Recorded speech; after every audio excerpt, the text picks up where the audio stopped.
Howdy people, I'm annoyed. Might be near Byron Bay. Here we go, Yelgum.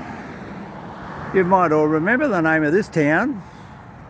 It was on the news there the other day, or the other week, about the splendour in the grass. And they all come out here, and they all get bogged in with flood water. Well, let's have a little look. Let's see what the problem is. There's a railway line. New South Wales government closed down and they could have built a railway station there. But no, but then you've got the highway up here and the railway line over there, which they didn't use. And all the people come from Byron Bay had to come down here. Well, this is it. This is where they held Splendour in the grass. Now look, it's all dried out. Isn't that marvellous? Now that it's all dried out, let's have a look. This is where all those poor people were. See? It's just an absolute bloody bog hole. You can see it right there, look. They've mowed it and they run the machines over it. But did you notice what's missing? There's no toilet facilities. It's all portaloos. So this is what Splendour in the grass looks like when it's not here. Now you say, okay, why was it so muddy? Oh, look what's over here. Ta-da! Yelgum Creek. Look, there it is right there. It's typical rainforesty sort of area. So, there we go. You can see the big causeway waterway down there. And it's half filled up there full of grass. And down there it's full of reeds and the water can't get away. And then of course the water up here, it runs from there and goes that way. Because I'm standing up here on the hill, I can tell by the ground, and it also runs that way. So this is what Splendour in the grass looks like when it's dried out. And that's why it stays muddy. It's right next to a creek. It used to be at Byron Bay, and then they decided to move it over here. Oh, look at that. Isn't that lovely?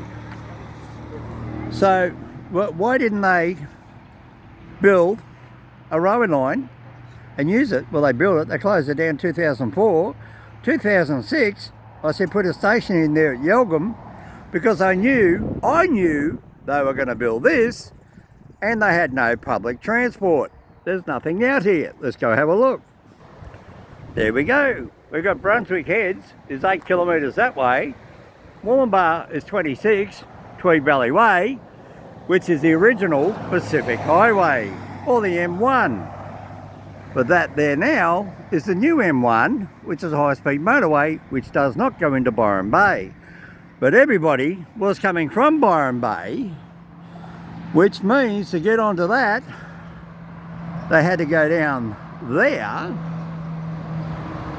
and then see all the cars coming through, and then go up to the roundabout to get onto the motorway, then turn off at the motorway, and then go the 8 kilometres into Byron Bay down a road that's even just as narrow as this.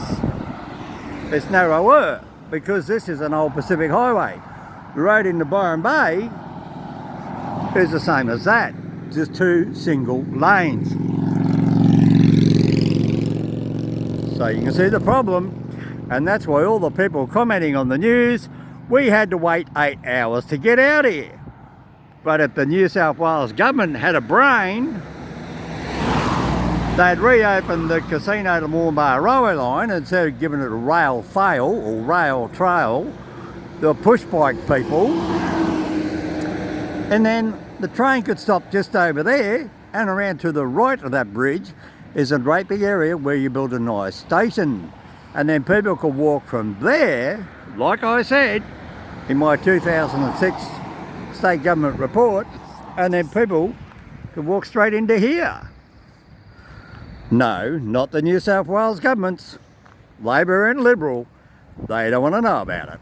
So get rid of the Liberals at the moment. Let's see what Labor wants to do. Then if they don't do it, vote them out until some idiot in the government wakes up. Yelgum, if you're going to have that out here, put a railway station right there. There's the railway bridge. Look at it for yourself. Let's have a look. There you go. You can see it. It's been there for about 100 years, but they closed it down again in 2004 under the Liberal government. Thanks, Liberals. You screwed the country. You screwed the state again. I wonder if ScoMo was involved. No, anyway, he screws everything. See you later, Mr. Hominoid.